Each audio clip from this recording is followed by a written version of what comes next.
Chapter 30. Subject: Staff Sergeant Power. Species human. Ship USS Liberty. Location Tanar. "I hate this fucking planet," Private First Class Brent said over comms. I immediately turned to him and gave him the sign to shut the fuck up. Comm security was a priority on this assignment. The gaunt insurrectionists may have comm trackers, and if they do, the boot had just given them our position. He winced and signaled his understanding. Brent's the only gaunt on my squad, but not the only boot. We were down to 8, but got enough fresh graduates to fill our ranks back up to the classic 13-man model. 10 humans, 1 gaunt, 1 Alumari, and the stereotypical Nuknu medic. All 5 of the replacements are PFCs, which doesn't bode well for my mental health. Mental health is a luxury in the Marine Corps, though. The humans on the squad are myself, Private First Class Boyle, PFC Reinhardt, PFC Johns, PFC Rogers, Lance Corporal Higgs, LCPL Livingstone, LCPL Hart, Corporal Chang, and Sergeant Gruff. The Alumari is SGT Intornathology, INT for short. The Nuknu is Corpsman Yunk. INT, Yunk, and Gruff had been on the squad nearly as long as I had. Squad 1, 120A Battalion, 13th Marine Regiment. We'd been in the shit since the insurrectionists' coup attempt. From planet to planet we'd been fighting them, digging them out of caves and freeing the locals from their terrorist tactics. Early on we even had some boarding action. Looking around this backwater planet in the Hran system, I sorely missed the boarding. Each squad has 3 fire teams and 1 medic. I lead Fire Team Alpha, Gruff leads Bravo, and INT leads Charlie. Squads are normally led by a lieutenant, who also leads Fire Team Alpha. Things get complicated once you hit the grinder, though. Our LT, First Lieutenant Harold Rigson, had been hit by an anti-armor grenade about 6 months back. He should have been dead immediately, but the Guardian suit kept him alive long enough that no amount of counseling will ever get his death out of my head. Ribs splayed open like fingers, lungs, God. The corpsmen are known as the Angels of Death, and that day had demonstrated why perfectly. Yunk had held Rigson's hand as he turned off the life support on his suit. From that moment on, I was in charge. Command had not seen fit to grant us a spare officer, so it's up to me to lead these shitheads into the fire and try to make sure they make it back out in a big enough piece to continue to the next fire. After a week of on-base leave, we got 5 new PFCs to fill our ranks. These privates were running me ragged, though. I sent them a knife hand and gestured for them to increase their spacing. They signaled understanding and complied. Dumbasses. It's instinct to stay close to each other, but it's an instinct that's better served in cattle. I felt sorry for Gruff. His entire team was now made of boots. He jokes that it's what he gets for surviving. Griping aside, though, things could be worse. At least the recruits are trained for the most part. Not like the gaunt regimentals we had to serve with earlier on in this war. They didn't even have the excuse of being new to the job. The training makes all the difference. Marine Corps training is the most grueling in all the galaxy. Probably. I had heard that we had made first contact with some new aliens, and I don't know about their training. It's pretty unlikely that it's tougher, though. We go through 8 months of basic training on Hellworld, then even more training depending on our MOS. As infantry, we go through a full 14 months of training minimum. Other specialties get to go to different planets to train, but we grunts stay on Hellworld. If you're one of the gen-alts, like me, you have to go through 18 months of training and genetic therapy. There are a lot of reasons to get the gene therapy. First, it allows you to use the advanced Guardian armor, which increases strength and speed by a lot. Second, it helps you be absolutely jacked and tall as all hell. I'm 7'3", and on the shorter side of the gen-alts. I'm also more ripped than I have ever been, even when I was bodybuilding as a teen. Third, you get higher pay, lifetime pay, and benefits, and more career prospects when you retire from the Corps. Seriously, if you're a gen-alt with a brain, the sky's the limit. Even with a dishonorable discharge, you've got more career prospects than a civilian who hasn't had the therapy. Considering how difficult it is to get the therapy outside of the armed forces, it's a pretty distinct advantage. One that I am not dumb enough to turn down. There are 2 catches, though. You have to join infantry for 10 years, and it can kill you. The training for infantry is as intensive as it is long. The first month deprives a recruit of sleep to ensure they sleep when they're told to. Months 2 through 4 are disciplinary training, drill, formation, call and response, and even how to shave, eat, shower, and shit like a Marine. 5 through 6 is weapons theory. 7 through 8 is weapons practical. You learn what the guns do, and then how to make them do it. For infantry, 9 through 11 is tactical theory, and 12 through 13 is tactical practical. Squad formations, camouflage, enfilade, defilade, and the military crest are all covered and practiced. They don't cover proper spacing for some fucking reason. Month 14 is the crucible and then graduation. From then on, you're a Marine. Months 15 through 18 are only for gen alts. The first 2 weeks are the actual gene therapy, genetically altering you until you're what most species would consider a super soldier. You get over that particular fantasy the first time you do CQC with a Gaunt, though. The next 2 weeks are learning how to move again with your new body. Breaking cups and doors is common. The next month is physical training to get the most out of the genetic alterations. The last 2 months are learning to utilize the advanced Guardian armor.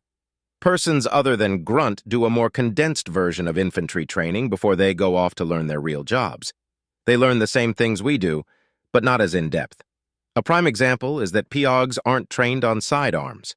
They also don't know how to defend against a breach and clear. Despite my disdain for the boots in my squad, I'm still glad they aren't POGs.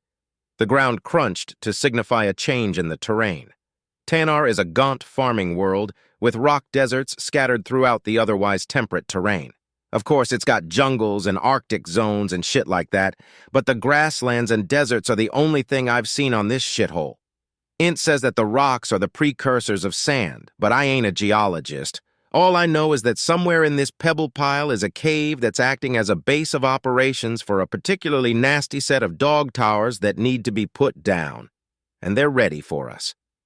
I was tempted to do a weapons check, but I'd already done one before we set out, and I wasn't about to let them catch me with my pants down. I hefted the C-21B to the ready position and double-checked the safety. Weapons have to be condition 0 on patrol, but sometimes the movement of the rifle can fat-finger the switch.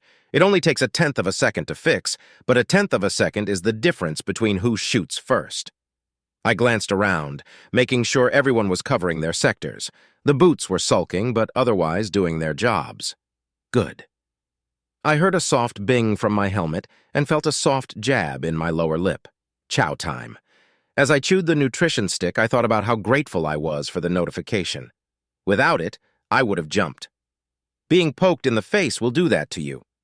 I took a sip from my helmet's straw as I finished the chow. The nutrition sticks are an important part of a Marine's balanced diet. They'll keep you going for up to a month without an actual meal, a month and a half for gen alts. A lot of Marines would rather starve to death. The sticks taste terrible and have a waxy texture that sticks to your teeth. There have been many attempts to make them more palatable, but it usually ends up with a new, terrible taste and the same nasty texture. The taste is like ramen that's been cooked and dried several times with way too much salt and sugar and some sort of chemical compound, like bleach or something. The nasty taste has led to the belief among some of the dumber Marines that the Guardian suits recycle our shit to make the sticks. In actuality, the suits feed our shit to our reactors and recycles our piss into water. Each suit carries 1 gallon of water and 60 nutrient sticks. The fact that engineering doesn't let us reload our own suits doesn't help the rumors. I sighed to myself as the grass behind us faded from view. Command believes that the Gaunts have anti-vehicular measures, so we were having to hoof it. I'm of the firm belief that this is a managerial overthink, but it's not like I can bitch about it to my squad, so I just had to internalize my frustrations and wonder what possible type of anti-Vic could take out Guardian suits along with a vehicle. They dropped us 20 miles from the Gaunt base, which was about 10 miles more than necessary. Whatever, we'd already marched 12 miles, so we'd be there soon. The humans on the squad are still looking fresh, like we're just out for a Sunday stroll. But that's because we were all gen alts. Aliens could go through the program as well, but the benefits weren't as pronounced and the risks were greater. Int, Yunk, and Brint are looking tired. The only reason they made it this far is because of their Guardian suits. I think I should call a rest. We don't have much farther to go, and we'll likely be better off if everybody is fresh. Zit, zeet, zeet. A familiar and unwelcome sound. The sound of a directed energy weapon hitting shields. Contact right! Cover your sectors! I shouted while aiming toward our right flank. Everyone hit the deck facing the directions that they were supposed to, even the boots. Good on them. I scanned for our target, who was under the mistaken impression that we were their target. The terrain was mostly flat, but there were berms in the distance, barely close enough for laser fire. I increased my magnification and saw some rocks tumble down the berm. Bingo! I gestured toward the berm to apply a ping, letting the rest of the squad know where to look. Once I saw the waypoint, I checked the squad's vitals. It was Higgs who had taken the hit, so he had to have called the contact. Lasers are invisible unless you're using infrared or smoke. The directed energy rifles fire in short bursts to make it more difficult to trace them back, which is why our suits have damage indicators. I closed the status screen once I saw his shield begin to regenerate. The 3 hits had knocked him down to a quarter. That means they're using our fucking lasers. The furry fucks can't even play with their own toys. Staffs aren't power, Chang said, gesturing to his MK-48 grenade launcher. No, those are thermobaric, and we'll need them for the cave. We're going to do this the good old-fashioned way. Fire Team Bravo, rush! Fire Team Rush I! Gruff, Boyle, Reinhardt, and Brint answered. Gruff and Brint began firing their C-21Bs at the berm, while Boyle and Reinhardt rose and began to charge. After 3 seconds of sprinting, they hit the deck and began firing, while Gruff and Brint began their rush. It was a very old and very effective technique for bypassing enemy cover. That berm that was covering the gaunt fucks was about to become their doom. As Bravo was rushing, one of the gaunt popped their head up to take a shot. Their Guardian helmet almost instantly vaporized, leaving a pink and red mist in its place. One shot, which means they don't have shields on their armor. The C-21B fires .52 cal slap rounds, which are brutally effective against armor. They're pretty effective against energy shields as well, but it takes 2 shots to break a shield, and a third to open the can. Gruff and Brint crested the berm and began firing. It was all over within 3 seconds. Contacts down, SGT Gruff said. Roger, regroup, I responded. Once they returned, I gestured at PFC Brint and said, See, that's why you don't chatter over comms during a mission. Aye, aye, Staff Sergeant, came the reply. I gestured to Gruff, asking how many contacts there had been. He held up a hand with all 5 fingers spread. A whole ass fire team, probably with medic. The medic means that they expected to win this fight. Dumb and sad, but that's the insurrection for you. Once Bravo caught back up, I gestured for us to continue. A rest would have to wait. We couldn't stick around here after contact with the enemy. They definitely called it in, and we'd be idiots not to expect more resistance. Worse, the enemy might bug out and run, which would be a problem. I was debating whether or not we should double time it when I got a call. Shocker Actual, this is Overlord. I really hate my call sign. At least it kind of made sense, though. Overlord, this is Shocker Actual. Go ahead. Shocker Actual, new orders. Return to LZ for extraction immediately. A development has occurred. We're taking care of this another way. You'll want to double time it over. Roger that. Shocker Actual out. I gestured for a halt. I tried desperately not to show how pissed off I was as I gestured the about face. 12 confused helmets stared blankly at me until I did the gesture again. When we began moving, I gestured double time, feeling very sorry for Int and Yunk. Less so for Brint. As we jogged, Gruff came closer and triggered his helmet radio. What's the word, Staff Sergeant? He asked. Bird's gonna pick us back up. Something happened, so they're going to take care of the cave a different way. We're running because they told us to, and you know what that means. Fuck. What you think, A3 or A2? Definitely A2. I'm pretty sure the Liberty is out of A3, I replied. Yeah, we've used a lot of them, Gruff laughed as he returned to his position. Despite the exhaustion of 3 of our members, we were able to make good time back to the landing zone. The shuttle was waiting for us with its defense turrets deployed. The hair on the back of my neck stood up. This was unusual. Something's off. Command changes its mind about our missions all the time, but a pilot waiting groundside? What the hell happened? I gestured a halt and ran up to the back of the bird, weapon ready but not raised. The pilot looked back at me. Hey, get the fuck in. I've been waiting for you, and we've got to get the hell out of here. Let's go, Marine. I gestured for everyone to load up as I took my seat nearest the hatch. I felt dumb, but I've learned the hard way that it's better safe than sorry. Plus, it's likely that the something off I detected is much higher up than I can see. I did a head count as my Marines passed me to take their seats. 12 plus me is 13, all here. We're loaded, let's go, I told the pilot. The engines whirred up, a silent hum followed by a slightly louder whir and whoosh. It would have been quieter had the pilot closed the hatch. "Why's the bay door still open, sir?" PFC Rogers asked the pilot. "What, you don't want to watch the detonation?" the pilot asked with a tone of amusement. 13 Guardian helmets immediately turned towards the bay door as the shuttle rose. I increased my magnification, looking for the cave we'd been trekking toward. I saw a fiery object head towards the ground from the sky, moving very quickly. When it reached the ground, everything went dark for half a second, and we all saw the telltale sign of an artificial event horizon. "You were right, Staff Sergeant. It was an A2, Gruff said with awe in his voice. "Damn, that's an A2. The hell do they need us for if they've got that?" asked Reinhardt. "We're cheaper," replied Int. "Way cheaper." "Even with the suits?" asked PFC Johns. "Especially with the suits," HM Young chimed in. "Marines last far longer, leave less collateral damage, and you tend to get more bang for your buck. Plus, you don't need an admiral to give the go-ahead to launch Marines." Young was technically part of the Navy, but like all corpsmen, was an honorary Marine. He continued his explanation as the event horizon vanished and the bay door closed. "A WMD like the A2 costs 3 times as much as training and equipping an entire battalion of Marines, and it costs twice as much as the lifetime payouts if all of those Marines died or were crippled. The A3 is cheaper, but still more expensive than just sending us in to deal with it." He paused. "Staff Sergeant, why'd they change their mind?" "Beats me," I said. "You think it has to do with the attack on Saul?" asked PFC Boyle. "Saul was attacked? By who?" I asked. I had basically locked myself down during leave and hadn't paid attention to the news. "Yes, Staff Sergeant," Boyle replied, stiffening under the attention. "I don't know who exactly, but it's some sort of robotic thing, like a rogue VI or something." "That's not it," Brent interrupted. "It's a first contact scenario with a hostile machine intelligence. We've also made contact with another galactic government called the Republic. They're supposedly helping us defend Sol because they dragged us into their war with the robots." "Yeah, that's right," Livingston said. "The machines are called the Omni Union or something." "I see.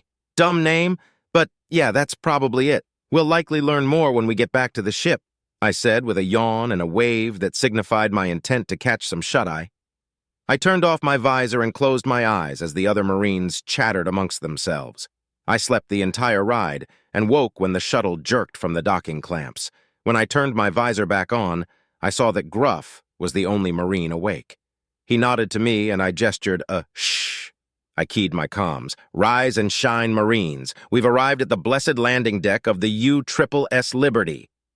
Every one of the PFCs nearly jumped out of their suits, but the non-comms were nonplussed. They were used to my antics, not that it spoiled my fun at all. "5 more minutes, Staff Sergeant," CPL Chang said. "Abso-fucking-lutely not, Chang. Get your ass out of my shuttle and stow your gear," I said, kicking his boot. I chased the Marines off the shuttle, smacking helmets and shouting the entire way. As I followed them down the gangway, I spotted our platoon leader and company commander waiting for us. Shit. All 13 of us stopped and saluted. "As you were, Marines," Captain Michaels said as he returned our salute. "Y'all go get some chow or something. Staff Sergeant Power, a word, please." Lieutenant Vasquez also returned our salute. My Marines walked away, each of them looking back at me. I could tell they were wondering if I had got into trouble or something. So was I, for that matter. It's not as if you find yourself talking to the company's CO as a squad leader for any other reason very often. "Don't worry, Staff Sergeant, you're not in any trouble," Captain Michaels said with a knowing smile. "We've got a special operation. Lieutenant?" "Yes, sir."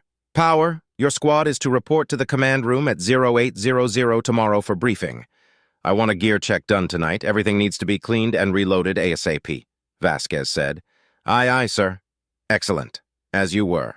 I saluted once more, and after returning my salute, the 2 officers turned away. I felt like I dodged a bullet only to land on a grenade. I jogged to catch up to my squad and passed along the word. After saying, "I don't know," to a bunch of questions, I found myself alone with my thoughts. Special operation? How did the big green dick plan on fucking us this time?